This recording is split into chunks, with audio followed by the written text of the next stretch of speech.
The Seventh Tower by Garth Nix. Book 3, Einar, Chapter 30. Milla had to lead Tal away from the Codex, not because of his wounded leg, which did slow him down, because of the news about his father. How could he be in the Orange Tower? What did it mean that he was the guardian of the Orange Keystone?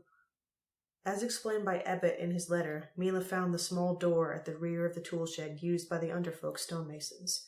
It led down a narrow corridor to a more usual Underfolk corridor.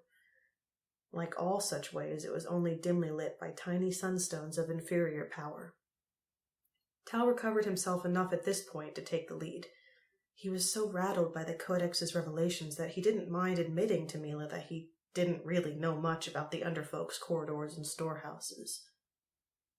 However, he did manage to find his way to something he did know about, the laundry chute that he and his friends used as a shortcut between levels. And where there was a laundry chute, there was laundry.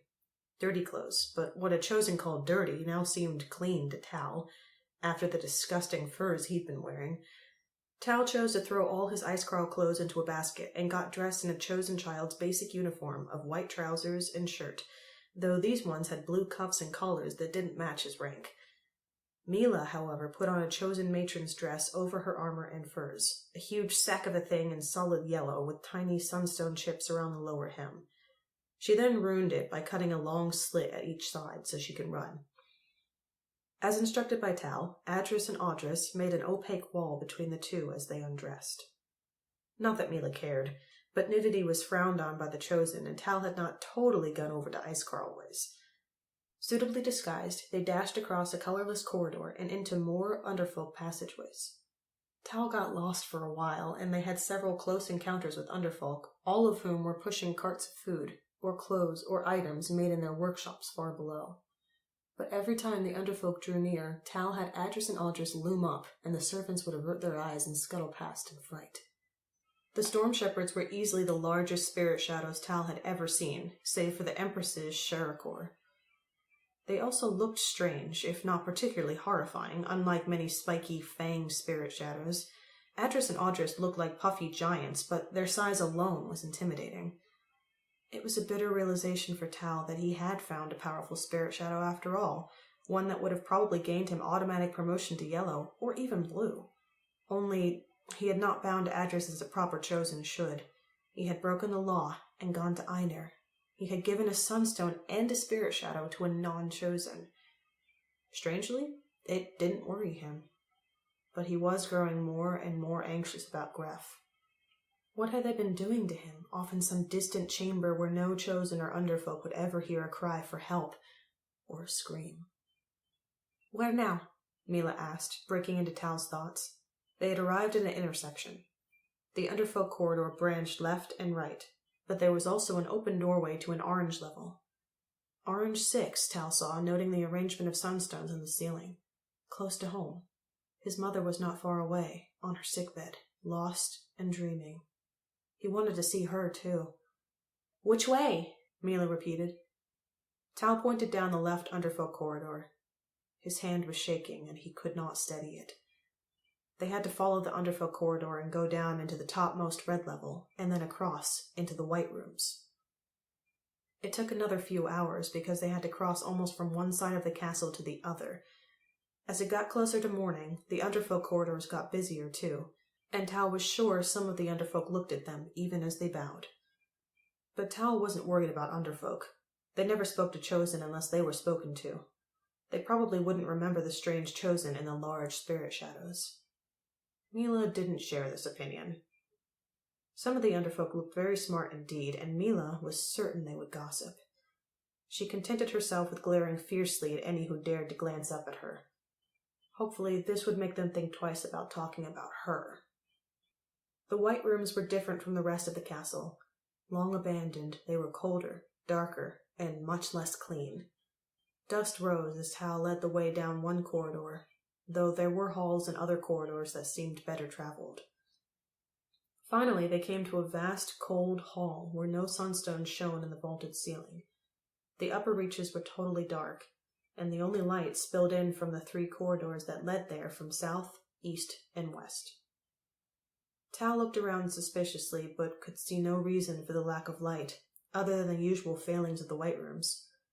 Since no Chosen lived here, nobody bothered to replace the sunstones or direct the Underfolk to clean. "The room is on the far side of this hall," said Tal, pointing to the door on the northern side. He spoke softly, but his voice echoed in the chamber. "A good place for a prison, I guess. No one would come here by chance." "This could be a trap," Milla said suspiciously. She looked around the dark hall, noting the other 2 lit corridors and the footprints in the dust ahead of them. Unfortunately, she did not know enough about tracks in dust on stone. They were human footprints, but that was all she could tell. "Maybe," said Tal, "but Gref's over there, and I have to get him out." "There must be guards somewhere." Milla drew her Merwin horn sword. Tal noted that its glow was not what it had been. Merwin horns faded slowly but surely once they were cut from the heads of the beasts that grew them. Tal made his sunstone shed a low light and limped forward. "Adris, go ahead of me." Adris complied without asking questions, for which Tal was grateful. The Storm Shepherd still wasn't bound to obey, since he was a free-will companion. So Tal had broken yet another law of the Chosen, bringing Adris back to the castle. "Sometimes some laws have to be broken to save greater ones," Tal whispered. He'd heard that somewhere, though he had the sinking feeling it might have been his enemy, Shadowmaster Sushin, who had said it. They were halfway across the hall now, and the light from the corridors was distant and weak. Milla kept looking up and around, expecting warriors to drop through a hidden trapdoor, or come up from a secret way. But no one did. They crossed the hall, and stood outside the door that the Codex had said was the entry to Gref's prison.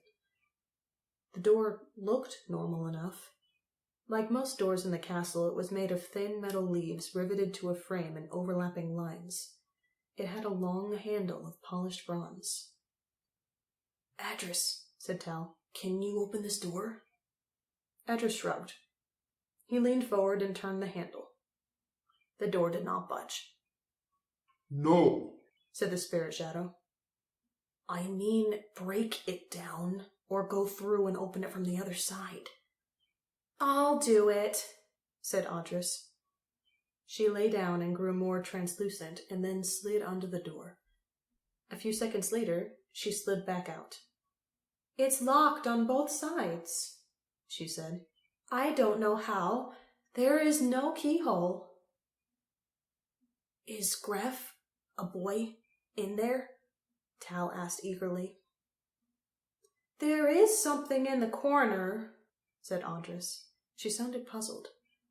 "I'm not quite sure." Whatever she was going to say was cut off as Adris made himself as solid as possible and slammed into the door.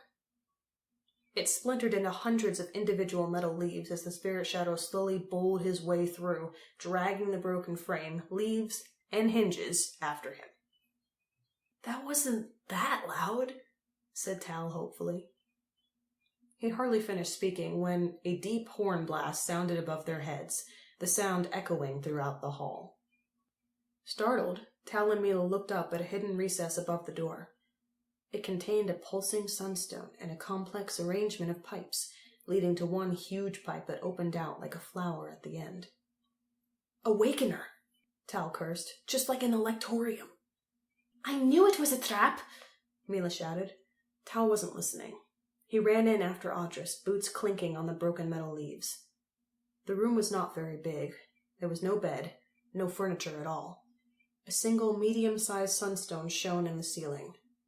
But Gref was there. The small boy hung suspended in a strange cocoon of shadow in the corner of the room.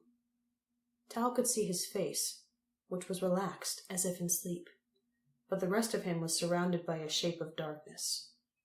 As Tal stepped forward to look, the shadow moved. Gref slid down until he was sprawled on the floor. The shadow shook itself and formed into a shape both Tal and Milla recognized. It was a hug thing. A spirit shadow hug thing. A free shadow, for there was no sign of its master. Tal backed away, his sunstone ring raised. He had to blast it before it wrapped itself around him, he knew. But Gref was right behind it. Adris was not so careful. He roared and stepped forward, gripping the hug thing by one shadowy corner. Instantly, it wrapped around his powerful arm and started to squeeze. Audris! Yelped Adris. Tal and Milla ducked to the sides as Audris charged into the room. The female storm shepherd grabbed another corner of the hug thing. Then they both pulled. Tal dived under the tug of war and crawled over to Gref. His brother still hadn't woken up. Tal touched his face. It felt cold. Far too cold to be normal. He took Gref's hand. It hung limp and lifeless. Then he put his ear to the younger boy's mouth, hoping for the faint touch of breath. There was none. Tal slowly stood back up. He felt 1,000,000 years old and tired, so tired that he wanted to go to sleep right there and then, and not wake up until everything was right again. But nothing ever could be right again. Gref was dead.